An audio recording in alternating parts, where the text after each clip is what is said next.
Supplementary allotment, school transfer, combination transfer എന്നിവയുമായി ബന്ധപ്പെട്ട ഒരു വീഡിയോ ഇതിനു മുൻപ് പ്രസിദ്ധീകരിച്ചിരുന്നു. അത് കണ്ട ധാരാളം കുട്ടികൾ പല സംശയങ്ങളും ചോദിച്ചിരുന്നു. അതിനുള്ള മറുപടിയാണ് നൽകാൻ ഉദ്ദേശിക്കുന്നത്. ഇത് എല്ലാ കുട്ടികൾക്കും പ്രയോജനമാകട്ടെ എന്ന് ഉദ്ദേശിച്ചാണ് ഈ രീതി സ്വീകരിച്ചത്. മുൻകാലങ്ങളിൽ പൊതുവിദ്യാഭ്യാസ വകുപ്പ് പുറപ്പെടുവിച്ചിട്ടുള്ള സർക്കുലറുകളുടെയും ഉത്തരവുകളുടെയും അടിസ്ഥാനത്തിലാണ് ഇത് തയ്യാറാക്കിയിരിക്കുന്നത്. സപ്ലിമെന്ററി അലോട്ട്മെന്റിന്റെ 1-2 ഘട്ടങ്ങൾ കഴിഞ്ഞ ശേഷമായിരിക്കും സ്കൂൾ കോമ്പിനേഷൻ ട്രാൻസ്ഫറുകൾ നടക്കുക. വിജ്ഞാപനം വന്നെങ്കിൽ മാത്രമേ കൃത്യമായി മനസ്സിലാക്കാൻ കഴിയുള്ളൂ. സപ്ലിമെന്ററി ഘട്ടത്തിൽ അപേക്ഷിക്കുന്നതിന് മുൻപ് ലഭ്യമായ ഒഴിവുകൾ വിദ്യാഭ്യാസ വകുപ്പ് പ്രസിദ്ധീകരിക്കും. കാറ്റഗറി അടിസ്ഥാനത്തിലുള്ള ഒഴിവുകളും പ്രസിദ്ധീകരിക്കും. ഇതിന്റെ അടിസ്ഥാനത്തിലായിരിക്കണം അപേക്ഷിക്കേണ്ടത്.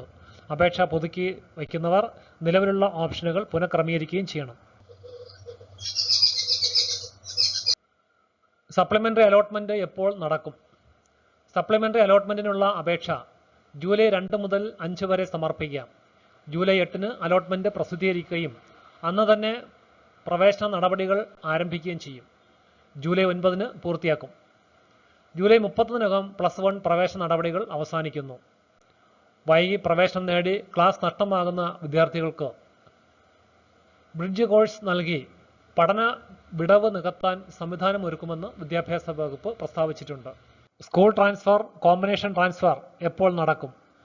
മുൻകാലങ്ങളിലെ രീതി അനുസരിച്ച് ഒരു സപ്ലിമെന്ററി അലോട്ട്മെന്റെങ്കിലും കഴിഞ്ഞെങ്കിൽ മാത്രമേ സ്കൂൾ ട്രാൻസ്ഫറും കോമ്പിനേഷൻ ട്രാൻസ്ഫറും നടക്കുകയുള്ളൂ. എപ്പോൾ, എന്ന്, എങ്ങനെ നടക്കും എന്നത് വിജ്ഞാപനം വന്നെങ്കിൽ മാത്രമേ കൃത്യമായി മനസ്സിലാക്കുവാൻ സാധിക്കുകയുള്ളൂ. അലോട്ട്മെന്റ് കിട്ടിയ കുട്ടികൾക്ക് സപ്ലിമെന്ററി അലോട്ട്മെന്റിന് അവസരമുണ്ടോ? ഇല്ല എന്നാണ് ഉത്തരം.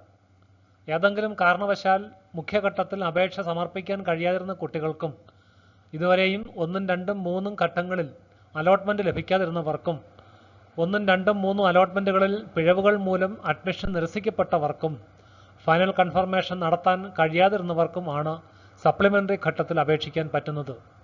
അലോട്ട്മെന്റ് കിട്ടിയവർക്ക് സ്കൂൾ ട്രാൻസ്ഫറിനും കോമ്പിനേഷൻ ട്രാൻസ്ഫറിനും അപേക്ഷിക്കാം. സ്കൂൾ ട്രാൻസ്ഫറും കോമ്പിനേഷൻ ട്രാൻസ്ഫറും ഒരുമിച്ച് കൊടുക്കുവാൻ സാധിക്കും. ഒരേ സമയം തന്നെ സ്കൂൾ ട്രാൻസ്ഫറിനും കോമ്പിനേഷൻ ട്രാൻസ്ഫറിനും അപേക്ഷിക്കുന്നതിന് തടസ്സമില്ല. അതുവഴി നിങ്ങൾക്ക് ഇഷ്ടപ്പെട്ട വിഷയ കോമ്പിനേഷനും സ്കൂളും ലഭിക്കും. എനിക്ക് കൊമേഴ്സ് ആണ് കിട്ടിയത്, സയൻസിന് ട്രാൻസ്ഫർ കൊടുക്കണം, അതുകൊണ്ട് കൊമേഴ്സ് ക്ലാസ് അറ്റൻഡ് ചെയ്യണമോ എന്നാണ് ഒരു കുട്ടി ചോദിച്ചത്. കോമ്പിനേഷൻ ട്രാൻസ്ഫർ പ്രതീക്ഷിക്കുന്നവർ ഇപ്പോൾ ഏത് ഗ്രൂപ്പിലും കോമ്പിനേഷനിലും ആണോ അഡ്മിഷൻ എടുത്തിരിക്കുന്നത് ആ ക്ലാസുകൾ നിർബന്ധമായും അറ്റൻഡ് ചെയ്യണം. ചിലപ്പോൾ ട്രാൻസ്ഫർ കിട്ടിയില്ലെങ്കിൽ കിട്ടിയ വിഷയം പഠിക്കണമല്ലോ, അല്ലെങ്കിൽ അത്രയും ദിവസത്തെ ക്ലാസ് നഷ്ടമാകില്ലേ? അതുകൊണ്ട് തീർച്ചയായും ട്രാൻസ്ഫർ ലഭിക്കുന്നത് വരെ ക്ലാസുകൾ അറ്റൻഡ് ചെയ്യുക.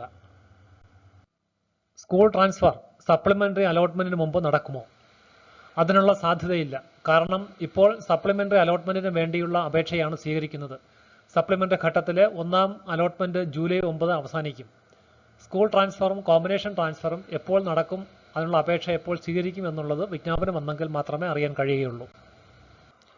എനിക്ക് ബയോളജിയാണ് കിട്ടിയത്, എനിക്ക് കൊമേഴ്സ് ആണ് വേണ്ടത്, അതേ സ്കൂളിൽ കൊമേഴ്സ് കൊടുത്താൽ കിട്ടുമോ? ബയോളജി ഫസ്റ്റ് ഓപ്ഷൻ ആയാണ് കിട്ടിയതെങ്കിൽ കോഴ്സ് കോമ്പിനേഷൻ ട്രാൻസ്ഫറിന് ഇപ്പോൾ അവസരമില്ല. ഫസ്റ്റ് ഓപ്ഷൻ ആയിട്ടല്ല കിട്ടിയതെങ്കിൽ അവസരമുണ്ട്. അതേ സ്കൂളിൽ തന്നെ കിട്ടണമെന്നില്ല. അതേ സ്കൂളിൽ തന്നെ മതിയെങ്കിൽ ആ ഒരു ഓപ്ഷൻ മാത്രമേ വയ്ക്കാവൂ. വേറെ സ്കൂളിലായാലും മതിയെങ്കിൽ പ്രസിദ്ധീകരിക്കുന്ന ഒഴിവുകൾ നോക്കി സൗകര്യപ്രദമായ സ്കൂളുകളിലേക്ക് ഓപ്ഷനുകൾ ക്രമീകരിക്കണം. ബയോളജി സയൻസിൽ നിന്നും കൊമേഴ്സിലേക്ക് കിട്ടാൻ ചാൻസ് കൂടുതലാണ്. മറ്റ് ഗ്രൂപ്പുകളിൽ നിന്നും സയൻസിലേക്ക് കിട്ടാൻ പ്രയാസവുമാണ്. ഫുൾ A+ഉം WPGA 9.4 ഉണ്ടെങ്കിൽ കൊമേഴ്സിന് ട്രാൻസ്ഫർ കിട്ടുമോ? ഈ ചോദ്യം ചോദിച്ച കുട്ടിക്ക് ഇപ്പോൾ ഏത് ഗ്രൂപ്പിലാണ് അഡ്മിഷൻ കിട്ടിയിരിക്കുന്നതെന്ന് വ്യക്തമല്ല. എങ്കിലും സയൻസ് എടുത്ത കുട്ടിക്ക് കൊമേഴ്സിലോ ഹ്യൂമാനിറ്റീസിലേക്കോ ട്രാൻസ്ഫർ കിട്ടാൻ സാധ്യത കൂടുതലാണ്.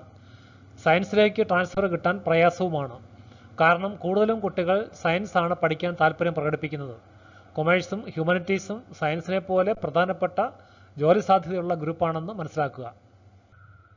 അൺഎയ്ഡഡ് സ്കൂളിൽ ചേർന്നുകൊണ്ട് സപ്ലിമെന്ററി അലോട്ട്മെന്റിന് കൊടുക്കാമോ? യാതൊരു കാരണവശാലും സാധ്യമല്ല. അഡ്മിഷൻ ലഭിക്കാതെ പോയതുകൊണ്ടോ, ഇഷ്ടപ്പെട്ട ഗ്രൂപ്പും കോമ്പിനേഷൻ ലഭിക്കാതെ പോയതുകൊണ്ടോ, ഇഷ്ടപ്പെട്ട സ്കൂൾ കിട്ടാത്തത് കൊണ്ടോ ആയിരിക്കുമല്ലോ അൺഎയ്ഡഡ് സ്കൂളിൽ ചേർന്നത്. അങ്ങനെയുള്ളവരെ നോൺ ജോയിനിങ് ആയി പരിഗണിക്കുകയും ഏകജാലക പ്രക്രിയയിൽ നിന്നും പുറത്താകുകയും ചെയ്തു. അത്തരക്കാർക്ക് ഇനി അവസരമില്ല. ഒരിക്കൽ ഏകജാലകത്തിന് അപേക്ഷിച്ചവർക്ക് അഡ്മിഷൻ ലഭിച്ചിട്ടില്ലെങ്കിൽ മാത്രമേ അപേക്ഷിക്കുവാൻ സാധിക്കുകയുള്ളൂ. ഇത്തരക്കാർക്ക് അപേക്ഷ പുതുക്കി നൽകാവുന്നതാണ്. ഒഴിവുകളുടെ അടിസ്ഥാനത്തിൽ ഓപ്ഷനുകൾ പുനഃക്രമീകരിക്കുകയും വേണം. അഡ്മിഷൻ ലഭിച്ചിട്ടും ടി സി വാങ്ങിപ്പോയവർക്കും യാതൊരു കാരണവശാലും അപേക്ഷിക്കുവാൻ കഴിയില്ല. മുന്നോക്കക്കാരിലെ പിന്നോക്ക വിഭാഗത്തിൽ ഒരു ഒഴിവ് മാത്രമേ കാണിക്കുന്നുള്ളൂ. സപ്ലിമെൻ്ററി അലോട്ട്മെൻറ്റിൽ കിട്ടാൻ സാധ്യതയുണ്ടോ? സപ്ലിമെൻ്ററി അലോട്ട്മെൻറ്റ് ഒഴിവുകളുടെ അടിസ്ഥാനത്തിൽ മാത്രമേ ലഭിക്കുകയുള്ളൂ. മെറിറ്റ് അനുസരിച്ചും കൊടുത്ത ഓപ്ഷനുകൾ അനുസരിച്ചും ആയിരിക്കും അലോട്ട്മെൻറ്റ് ലഭിക്കുക. EWS സർട്ടിഫിക്കറ്റ് ആദ്യമേ കൊടുത്തില്ല, ഇനി കൊടുക്കാൻ സാധിക്കുമോ? മുന്നോക്കക്കാരിലെ പിന്നോക്കക്കാർക്ക്, അതായത് EWS വിഭാഗം 10% സീറ്റ് സംവരണം ഉള്ളതിനാൽ അലോട്ട്മെൻറ്റ് ലഭിക്കുമ്പോൾ EWS വിഭാഗത്തിലാണെന്ന് തെളിയിക്കുന്ന സർട്ടിഫിക്കറ്റ് ഹാജരാക്കണം. അതോടൊപ്പം വില്ലേജ് ഓഫീസിൽ നിന്ന് ലഭിക്കുന്ന ഇൻകം ആൻഡ് അസറ്റ് സർട്ടിഫിക്കറ്റും ഹാജരാക്കണം. അപേക്ഷിക്കുന്ന സമയത്ത് EWS വിഭാഗത്തിലാണെന്ന് സൂചിപ്പിക്കുകയും ചെയ്യണം. അങ്ങനെ ചെയ്യാതിരുന്നവർക്ക് ട്രയൽ അലോട്ട്മെൻറ്റിൽ തിരുത്തുവാൻ അവസരം ഉണ്ടായിരുന്നു. അപ്പോഴും ചെയ്തിട്ടില്ലെങ്കിൽ ഇനി അവസരമില്ല. നിങ്ങൾക്ക് ജനറൽ സീറ്റിലേക്ക് ഇനി അവസരം ലഭിക്കുകയുള്ളൂ. ഇഷ്ടപ്പെട്ട വിഷയം ദൂരെ സ്കൂളിലാണ് കിട്ടിയത്, ബസ് സൗകര്യവുമില്ല, പഠിച്ച സ്കൂളിലേക്ക് ട്രാൻസ്ഫർ കൊടുക്കാമോ എന്നാണ് ഒരു ചോദ്യം. ഇഷ്ടപ്പെട്ട വിഷയം ലഭിച്ച സ്ഥിതിക്ക് കോമ്പിനേഷൻ ട്രാൻസ്ഫർ ആവശ്യമില്ല. സ്കൂൾ ട്രാൻസ്ഫറിന് മാത്രമായി അപേക്ഷിക്കുക.